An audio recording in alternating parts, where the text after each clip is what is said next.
आज की कहानी में हम देखेंगे एक परीलोक की रानी को जो धरती पर एक आम लड़की बनकर रह रही है। पर उसके साथ ऐसा क्या हुआ कि पूरी दुनिया से अपनी पहचान छुपानी पड़ गई। बहुत पुराने समय की बात है। राजपूताना के एक शहर में एक राजा रहता था जो बेहद दयालु और न्यायप्रिय माना जाता था। उसके राज में लोग इतने खुश थे कि कहते थे शेर और बकरी भी एक घाट पर पानी पी लेते थे। हर तरफ शांति ही शांति थी। राजा का एक ही बेटा था। नाम तो राजकुमार था, पर दिमाग से वो बहुत समझदार, नेक दिल और हर काम में माहिर था। बस जरूरत से ज्यादा लाड प्यार ने उसे थोड़ा जिद्दी बना दिया था। जिसे पाने की ठान ले उसे हासिल किए बिना कभी नहीं रुकता था। एक दिन राजकुमार शिकार से लौट रहा था।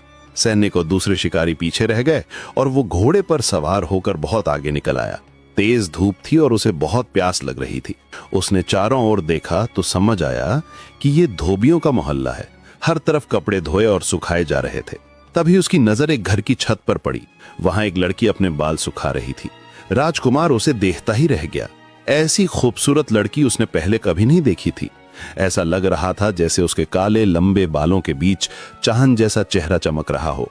लड़की ने भी राजकुमार को देख लिया। वो तुरंत दुपट्टे से खुद को ढककर नीचे उतर गई। तभी राजकुमार जैसे होश में आया। उसके साथ ही और नौकर भी पहुंच गए और राजकुमार को मजबूरन महल वापस आना पड़ा। पर उसकी आंखों से वो चेहरा हट ही नहीं रहा था। उसने अपने खास नौकरों को भेजकर पता लगवाया तो मालूम हुआ कि वो एक धोबी का घर था और लड़की उसी धोबी की बेटी थी। राजकुमार गुस्से और जिद में बिस्तर पर पड़ गया कि वो उसी लड़की से शादी करेगा, नहीं तो जान दे देगा। 3 हफ्ते बीत गए। आखिर ये बात राजा तक पहुंची और वो चिंता में पड़ गया। वो जानता था कि उसका बेटा जिद पकड़ ले तो छोड़ता नहीं। राजा ने गांव के मुखिया को बुलाकर राय ली।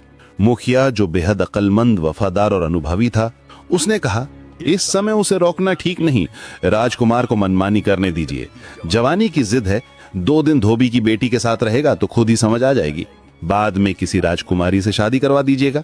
वैसे भी राजाओं की तो कई रानियां होती हैं, ये भी एक कोने में पड़ी रहेंगी। राजा को उसकी बात समझ आ गई। उसने राजकुमार को बुलाया और कहा कि उसकी इच्छा देखते हुए वो इस शादी की इजाजत देता है। फिर राजा ने धोबी और उसकी पत्नी को बुलवाया। वो डरते डरते आए, सोचते हुए कि न जाने क्या गलती हो गई कि राजकुमार ने बुलाया है। राजकुमार ने साफ कहा, हम तुम्हारी बेटी से शादी करना चाहते हैं, तुरंत तैयारी करो। उसे लगा था कि धोबी और उसकी पत्नी खुशी से फूले नहीं समाएंगे, पैर छू लेंगे, शुक्रिया करेंगे। पर ऐसा कुछ नहीं हुआ। दोनों सोच में पड़ गए। फिर बोले, राजकुमार, ये तो हमारी खुशनसीबी है, पर हम बेटी से पूछकर ही जवाब देंगे। ये सुनकर राजकुमार को बहुत गुस्सा आया। उसे लगा ये मामूली धोबी जिसकी बेटी से वो शादी करने को तैयार है और ये